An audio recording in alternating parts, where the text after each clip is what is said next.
आत्मन प्रश्नों के माध्यम से सत्संग में चलते हैं। एक मित्र ने पूछा है, असम्यक दृष्टि क्या है?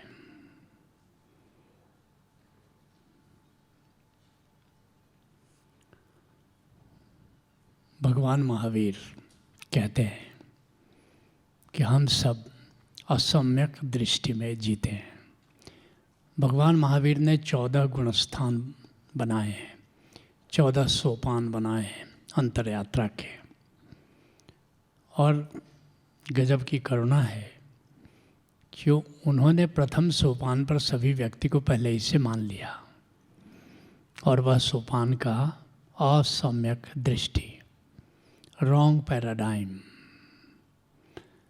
गौतम बुद्ध ने अष्टांगिक मार्ग बनाया, 8 सोपान बनाए, और पहला सोपान सम्यक दृष्टि, अर्थात तुम्हें सीढ़ी चढ़नी होगी। भगवान महावीर ने कहा कि असम्यक दृष्टि भी चलो एक सोपान है, लेकिन भगवान बुद्ध ने कहा कि नहीं, क्योंकि भगवान बुद्ध महावीर के बाद आए। उन्होंने कहा कि वो सोपान नहीं है, जहाँ तुम खड़े हो वो सोपान कैसे हो सकता है। पहला सोपान है सम्यक दृष्टि, राइट पैराडाइम। और गौतम बुद्ध का अष्टांगिक मार्ग इतना वैज्ञानिक है कि ओशो कहते हैं वो चेतना के आइंस्टीन हैं। और बाद के जितने भी बिहेवियरल साइंटिस्ट हुए, ऑन्टोलॉजिस्ट हुए, उन सब ने करीब करीब जाने अनजाने भगवान बुद्ध को ही आधार माना। जैसे आपने स्टीफन आर कावे का नाम सुना होगा, 7 habits of highly effective people. उसमें जो 7 आदतें बताता है और उसकी भूमिका में बताता है राइट पैराडाइम। बाकी 7 आदतें तो 8 सोपानों की बात करता है। ऐसे Deepak Chopra 7 spiritual rules of success. तुम्हें आश्चर्य होगा कि गौतम बुद्ध के अष्टांगिक मार्ग से ही इसने 7 स्पिरिचुअल रूल्स बनाए हैं। लेकिन सम्यक दृष्टि ये प्राथमिक बात है, ये पहला सोपान है, और पहला सोपान सर्वाधिक महत्वपूर्ण है। यात्रा तो शुरू हो गई। हमारा ऋषि एक गजब बात कहता है। वो कहता है कि ऐसा नहीं कि कभी सतयुग था, कभी त्रेता था, कभी द्वापर था, और आज कलयुग है। वो कहता है कि ये समय और कालखंड नहीं है, यह व्यक्ति की मन स्थिति है। कलि शयानो भवति। जो भी सत्य के प्रति सोया हुआ है, जो भी आत्मा के प्रति सोया हुआ है, जो भी मूर्छा में जी रहा है, आत्मज्ञान में जी रहा है, वो कलयुग में जी रहा है। चाहे राम के ज़माने में हो, चाहे कृष्ण के ज़माने में हो, कि वशिष्ठ के ज़माने में, या वैदिक ऋषियों के ज़माने हो, या शिव के ज़माने में हो। अगर तुम आत्मा के प्रति सोए हो, आत्मा से अनभिज्ञ हो, आत्मज्ञान में जी रहे हो, तो तुम कलयुग में जी रहे हो। संजिहान अस्तु द्वापर। और थोड़ा सा अंगड़ाई लेने लगे, जागने की तैयारी करने लगे, पहला कदम उठाने के लिए तत्पर हुए, अर्थात सम्यक दृष्टि की ओर तुमने कदम उठाया, तो कहते हैं तुम द्वापर में पहुंच गए। उत्तिष्ठत तपि त्रेतायाम। अब बैठे बैठे नहीं, अब तुम खड़े हो गए, तत्पर हो गए कि अब मैं यात्रा पर निकलूँगा, तो तुम त्रेता युग में पहुंच गए। संपद्यते कृतयुगे। और पहला कदम तुमने उठाया चलने के लिए, तो तुम सतयुग में पहुंच गए। और आगे ऋषि कहता है चरय वेथी चरय वेथी चरय वेथी चरय वेथी। इसलिए अब चलते चलो। ऐसा नहीं कि पहले कदम उठा करके और तुम चुप रह गए, तुम रुक गए। नहीं, चलना जारी रखना है। इसलिए याद रखना, अध्यात्म की कोई मंजिल नहीं होती, अध्यात्म की दिशा होती है। तुम्हारा सद्गुरु केवल दिशा बताता है, किसकी ओर बढ़ना है। भीतर आत्मा की ओर बढ़ना है, बाहर परमात्मा की ओर बढ़ना है, भीतर ध्यान में जाना है, बाहर प्रेम में जाना है। मगर ये तो दिशा है, कहाँ मंजिल है? क्योंकि परमात्मा अनंत है, अनंत उड़ान है परमात्मा की, अनंत गहराई है आत्मा की। तुम जहाँ भी पहुँचोगे उसके आगे की यात्रा है। तो पहली बात तो ये समझो कि वास्तव में उड़ान अनंत है, यात्रा अनंत है, लेकिन पहला कदम है सम्यक दृष्टि। जब तक सम्यक दृष्टि नहीं आती तब तक तुम अध्यात्म की यात्रा नहीं कर सकते। प्रज्ञा चाहिए। गौतम बुद्ध कहते हैं ध्याने न प्रज्ञा प्रज्ञे न ध्यानम। ध्यान से प्रज्ञा का जन्म होता है, प्रज्ञा से ध्यान का जन्म होता है। ध्याने न प्रज्ञा प्रज्ञे न ध्यानम, ध्याने न प्रज्ञे न निर्वाणम भवति। और ध्यान और प्रज्ञा, साधना और समझ, इन दोनों के मेल से निर्वाण घटित होता है, मुक्ति घटित होती है, मोक्ष घटित होता है। तो प्रज्ञा ज़रूरी है और प्रज्ञा का पहला सोपान है सम्यक दृष्टि। क्या है सम्यक दृष्टि? जैसे कोई घटना घटती है तुम्हारे जीवन में, और याद रखना असली बात यह है कि तुम घटना से सीखो। किताबों से जो सीख मिलती है वो जानकारी है, और घटना से जो सीख मिलती है वो तुम्हारा जानना है। किताबों से जो तुम पढ़ते हो वो तुम्हारी मान्यता बनती है, और जो जीवन की घटनाओं से सीखते हो वो तुम्हारा अनुभव ज्ञान बनता है। कहते हैं बच्चन, धर्म ग्रंथ सब जला चुकी हो जिसके अंतर की ज्वाला, और मंदिर मस्जिद गिरजे सबको तोड़ चुका जो मतवाला। पंडित मोमिन पादरियों के बंधों को जो काट चुका, कर सकती है आज उसी का स्वागत मेरी मधुशाला। जब तक तुम धर्म ग्रंथों से मुक्त नहीं हो जाते, जब तक तुम पंडित मोमिन पादरियों के बंधों से मुक्त नहीं हो जाते, तब तक सत्य तुम्हारे लिए नहीं है। एक बार सूफी बाबा ने मुझसे कहा कि सुनो जी, तुमसे एक मैं किताब लिखवाना चाहता हूँ। मैंने कहा कि हाँ बाबा लिखवाइए। किताब का शीर्षक क्या होगा?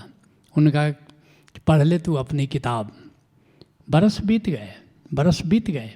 एक दिन मैंने पूछा कि बाबा उस किताब का क्या हुआ, आपने वो किताब लिखवाई नहीं? बाबा मुस्कुराए। उन्होंने कहा जब से तुम आए हैं तब से वही तो लिखवा रहा हूँ। पढ़ लेता जो अपनी किताब पा जाता जीवन का सुराग।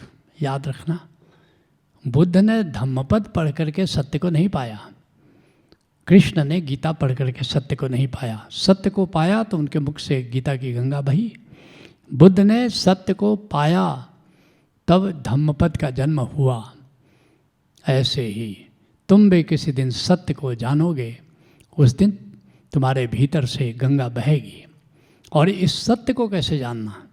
ये जीवन के अनुभव से जानना है। गौतम बुद्ध का ये अष्टांगिक मार्ग ये कोई किताब नहीं है। बहुत सारे बौद्ध ग्रंथों में बड़ी सारी व्याख्याएं हैं। बहुत सारे बौद्ध पुरोहित, बौद्ध विद्वान इन 21 वर्षों में मुझसे मिलने आए और आनंद प्रज्ञा किया, ध्यान समाधि किया। उन्होंने कहा कि पहली बार मुझे अष्टांगिक मार्ग समझ में आया। किताब पढ़ करके अष्टांगिक मार्ग नहीं समझोगे, अपने जीवन की किताब को पढ़ करके अष्टांगिक मार्ग समझोगे।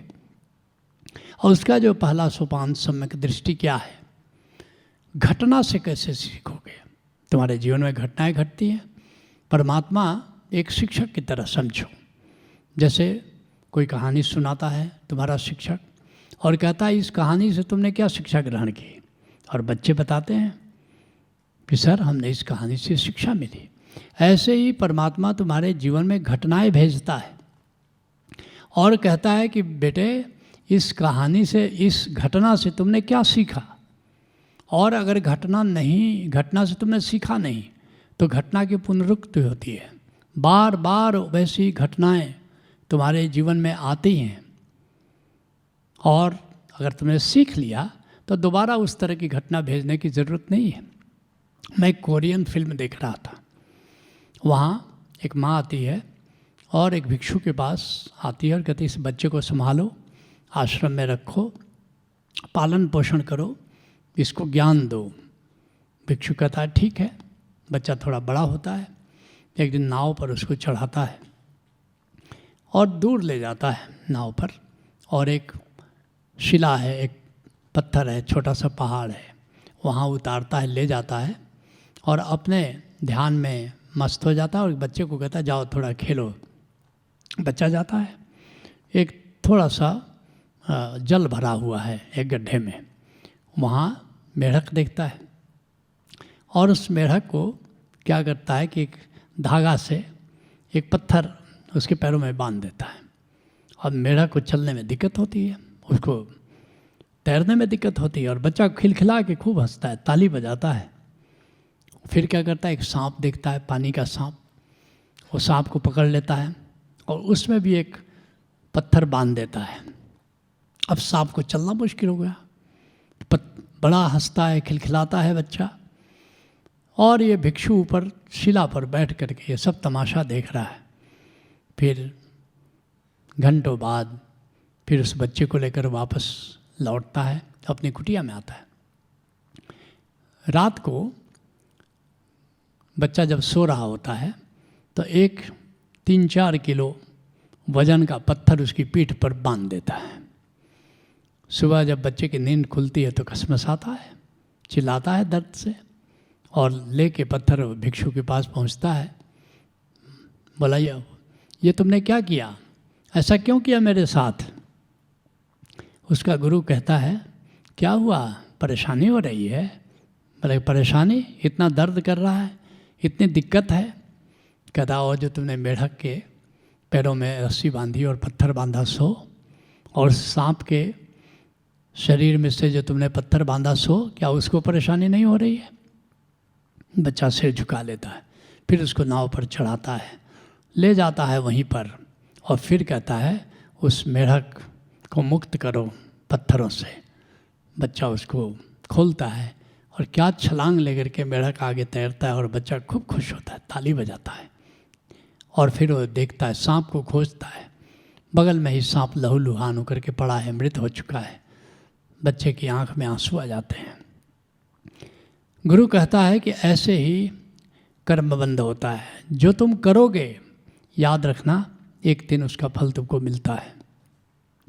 इसलिए हर घटना से अगर तुम सीख रहे हो तो समझो कि एक दिन बुद्ध हो जाओगे, और घटना से नहीं सीख रहे हो तो बुद्धू के बुद्धू ही रह जाओगे। कैसे लेकिन सीखोगे? और सीखना जरूरी है कि जो भी घटना आती है हमारे जीवन में, याद रखना ओशो ने एक अद्भुत बात कही है, जिस दिन तुम बुद्धत्व को उपलब्ध होगे उस दिन यह भी जानो कि आज के पहले जो हुआ वो होना ही चाहिए था। जो सुख मिले वे तो ज़रूरी थे ही, जो दुख मिले वे भी ज़रूरी थे, जो सफलता मिली वह तो ज़रूरी थी, जो असफलता मिली वह भी ज़रूरी थी, जो स्तुति मिली वह तो ज़रूरी थी ही, जो निंदा मिली वह भी ज़रूरी थी, जो जीत मिली वह तो ज़रूरी थी ही, जो हार मिली वह भी ज़रूरी थी, जो सम्मान मिले वे तो ज़रूरी थे ही, जो अपमान मिले वह भी ज़रूरी था। इनके बिना बुद्धत्व घटित नहीं हो सकता था। इसलिए कभी हार देकर के वो हमें सिखाता है, कभी जीत देकर के सिखाता है, कभी सुख देकर सिखाता है, कभी दुख देकर के सिखाता है। लेकिन हम सीखें तो कैसे सीखें? कोई घटना घटी, उसके 3 आयाम होते हैं। क्या होता है? तथ्य, कथ्य और सत्य। Fact, fiction and truth. क्या फैक्ट है घटना का? जैसे किसी की मृत्यु हो गई, पिताजी की मृत्यु हो गई, ये क्या है? एक घटना है, it is only an incident. लेकिन अब तुम कैसे व्याख्या करते हो? अगर निगेटिव व्याख्या करते हो तो फिक्शन हुआ, और पॉजिटिव व्याख्या करते हो तो ट्रूथ हुआ, सत्य हुआ। जैसे तुमने इसकी व्याख्या की, काश पिताजी नहीं मरते, काश दूसरे डॉक्टर से दिखाता, पिताजी की मृत्यु अनर्थकारी हुई, हम अब अनाथ हो गए, हमने पिताजी की सेवा नहीं की, हम उनकी सेवा करने से चूक गए। हेतु हेतु मदभूत, अगर ऐसा हुआ होता तो ऐसा हुआ होता। अब ये तुमने नकारात्मक व्याख्या की, सीखा कुछ नहीं। तो ये कथ्य है तुम्हारा, ये तुम्हारा फिक्शन है। ऐसा होना चाहिए था, वैसा होना चाहिए था, तुमने नेगेटिव व्याख्या कर दी। अब सही व्याख्या क्या होगी? क्या सीखा? आज पिताजी गए, एक दिन हमें भी जाना होगा। इसके पहले कि मृत्यु आए हम मृत्यु के सत्य को जान लें। संकल्प तुम्हारे भीतर एक उभरा, मृत्यु कभी भी आ सकती है। मृत्यु अनामंत्रित मेहमान है, कभी भी आ सकती है। इसके पहले कि मृत्यु आए हम जीवन और मृत्यु के रहस्य को जान ले। तुम्हारे भीतर एक संकल्प उभरा। अब ये व्याख्या तुम्हारी पॉजिटिव दिशा में हुई, ये सत्य है। ऐसे ही हर घटना की नेगेटिव भी व्याख्या हो सकती है और पॉजिटिव व्याख्या हो सकती है। तुम पॉजिटिव व्याख्या करते हो तो सत्य के मार्ग पर चलते हो, तुम नेगेटिव व्याख्या करते हो तो असत्य के कथ्य के मार्ग पर तुम चल रहे हो। और ऐसे ही हर घटना से सीखते सीखते तुम एक दिन बुद्धत्व को उपलब्ध हो जाते हो। जब मैं साधना कर रहा था तो हर घटना से सीखता था और पद्य के माध्यम से उसको लिखता था। आनंद गीता 1000 से ज़्यादा पद आनंद गीता में है। और देखोगे कि हर घटना पर जब भी लिखा है हमने किसी न किसी घटना से, जो मैंने सीखा वो आनंद गीता में संग्रहित है। वो मेरी डायरी है। इसीलिए कोई भी घटना तुम्हारे जीवन में घटे, जरा देखो तो सही उसे सीखा क्या तुमने। और ऐसे ही सीखते सीखते तुम्हें एक दिन परम सत्य को उपलब्ध हो जाते हो। और अगर नहीं सीखते हो तो वैसी ही घटनाएं फिर जीवन में तुम्हें परमात्मा भेजता है। मैं एक उदाहरण दूँ। एक कोटा से एक साधक आए, हमारे यहाँ सम्मोहन प्रज्ञा और महाजीवन प्रज्ञा कार्यक्रम चलता है। महाजीवन में हम तुम्हें कई जन्म पीछे की ओर ले जाते हैं, तुम्हारे कई जन्म दिखाते हैं। तो उस साधक ने देखा कि पिछले जन्म में वो एक साधु था और एक बार अपने से सपाकी था, रोटी बना रहा था। एक रोटी पकाया, रख दिया, दूसरी बनाने लगा। एक कुत्ता आया, वो उस रोटी को लेकर के भागा, पीछे पीछे डंडा लेकर के दौड़ा और उसकी पिटाई कर दी। उसकी एक टांग टूट गई। और फिर उसने पूछा, जब हमने उसको सुझाव दिया कि तुम्हारे वर्तमान जीवन का जो दुख है, वर्तमान जीवन की जो पीड़ा है, उसका कारण क्या है, तब उसने ये घटना देखी। और तब उसको बताया गया कि तुमने वो जो कुत्ते की टांग तोड़ दी थी ना, इस जन्म में पोलियो तुमको हुआ, एक टांग तुम्हारी ख़त्म हो गई, ताकि तुम देखो कि एक टांग के बिना ज़िंदगी कैसी होती है। तो याद रखना, हम जो भी करते हैं उसको सिखाने के लिए हमारे जीवन में घटनाएं आती हैं। और अगर उस घटना से हम नहीं सीखा हमने, तो बार बार बार बार वही घटना घटती है। एक दूसरे साधक को हमने देखा कि वो इस जीवन में सांप को देखते ही मार देता था। जब उसके पिछले जन्म में ले गए तो देखा कि ये कई बार वो सर्पदंश का शिकार हुआ और सांप को हर बार मारता रहा। तब उसने क्या सीखा कि सांप को मारना ही विकल्प नहीं। आश्रम में सांप निकलते हैं, यहाँ कोई नहीं मारता। उसको पकड़ करके आराम से वो दूर जंगल में छोड़ आया जाता है। तो जो भी हमारे जीवन में घटना घटे, एक बार उसको सीखो, फिर दोबारा, जैसे मैंने कहा पिछले जन्म देखा कई बार वो सर्पदंश का शिकार हुआ। तो एक बार अगर तुमने सीख लिया तो दोबारा वो घटना नहीं घटती है। सम्यक दृष्टि अगर हो जाए तो तुम देखोगे यही सम्यक दृष्टि एक दिन तुमको बुद्धत्व के मार्ग पर ले जाती है। Let's acknowledge.